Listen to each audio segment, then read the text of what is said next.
Hello అండి. అందరూ ఎలా ఉన్నారు? ఇక్కడ మేము కొన్ని కోళ్ళైతే పెంచుతున్నాము. వాటినైతే మీకు చూపిస్తాను. ఇవొచ్చేసి ఒక 6 మంత్స్, 5 మంత్స్ అలా కంప్లీట్ అయిన కోళ్ళనమాట.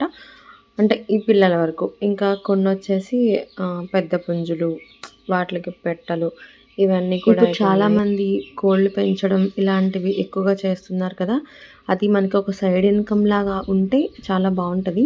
అదే మెయిన్ ఇన్‌కమ్‌గా అయితే మనం స్టార్టింగ్‌లోనే అయితే పెట్టుకోకూడదు. ముందైతే మనం కూడా చిన్నగా ఎక్స్‌పెరిమెంట్ లాగా చేయాలన్నమాట. అంటే వాటిలికి ఏమేం రోగాలొస్తాయి, వాటిలికి ఏం మెడిసిన్ వాడుకోవాలి, అంటే ఇప్పుడు హోమియోపతిలో ఏముంటాయి, అలాగే మామూలుగా వెటనరీలో ఏం మందులుంటాయి, ఇవన్నీ ముందు మనకి ఒక అవగాహన అయితే రావాలి. ఫర్ ఎగ్జాంపుల్ మీరు కోళ్ళు స్టార్ట్ చేయాలి అనుకుంటే మీకు కోళ్ళుంటే ఓకే. వాటిలతోనే ఒక 10 పిల్లలు, 20 పిల్లలు అలా స్టార్ట్ చేయొచ్చు. లేదు అనుకుంటే ఊర్లో అమ్ముతారు కదా! ఒక పిల్ల 100కి, 200కి అలా అయితే ఇచ్చేస్తారు పల్లెటూరులో.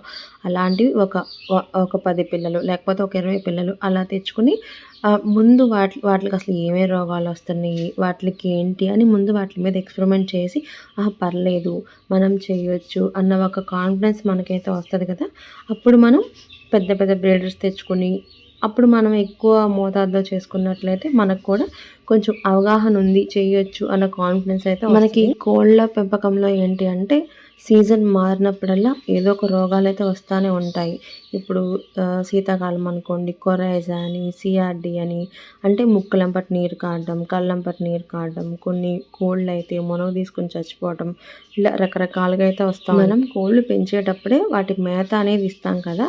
ఆ మేతలో పాటే న్యాచురల్‌గా ఉంటాయన్నమాట. అంటే అల్లం, వెల్లుల్లి లైక్ మిరియాలు, తులసాకులు, బొప్పాయి ఆకులు, మునగాకొకటి, అలాగే ఈ మధ్య కుప్పింటాకు అని ఒకటి బాగా వేస్తున్నారు.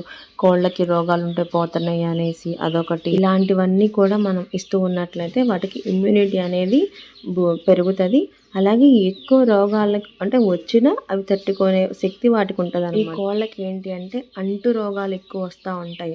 ఇప్పుడు ఒక కోడికొచ్చిందనుకోండి, ఆ కోడి గుంపులో ఉందనుకోండి, అది తాగిన నీళ్ళు ఇంకో కోడి తాగితే ఇక దానికొచ్చేసిద్దనమాట. అలా అలా అలా ఉన్న కోళ్ళ మొత్తానికి చుట్టేసిద్దనమాట. అలాగే కోళ్ళు పెంచే ఏరియా కూడా ఎప్పుడు కొంచెం శుభ్రంగా ఉండాలనమాట.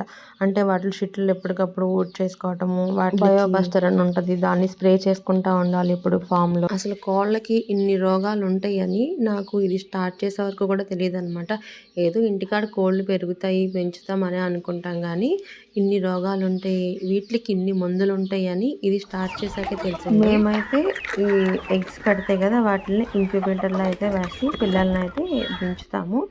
ఇంకా వాటిలికి అయితే ఒక 21 డేస్ వరకు అయితే వాటిని చాలా జాగ్రత్తగా అంటే లైట్ కిందే ఉంచుతాము. అలాగే వాటికి రోజు తాటి బెల్లం, వాటర్ అయితే ఇస్తా ఉంటాం అనమాట. ఇక ఆ తర్వాత నుంచి రాగులు, సజ్జలు అవైతే వేస్తాము. ఇదొచ్చేసి మా వారు రీసెంట్‌గా దానిలో కొన్ని అంటే రాగులు, సజ్జలు, పిట్టకంకులు, పెసలు, ఉలవలు ఇవన్నీ అయితే వేసి అదే ఒక ఏమంటారు ఉప్మా రవ్వలాగా అంటే కొంచెం బరకగా అయితే ఆడిచ్చారనమాట. ఇంకా ఆడిచ్చిన దాన్ని ఇంకా మనం వాటర్‌లో అయితే కొద్దిసేపు నానబెట్టి ఇంకా కోళ్ళకైతే ఏసేస్తున్నాము. కోళ్ళు కూడా మంచిగానే తింటాయి. అదిగోండి అక్కడ మునగాకులైతే కట్టారు. అవి కూడా బాగానే తింటున్నాయి మునగాకులు. ఫైనల్‌గా నేను చెప్పేది ఏంటంటే చేసుకోండి సైడ్ ఇన్‌కమ్ లాగా.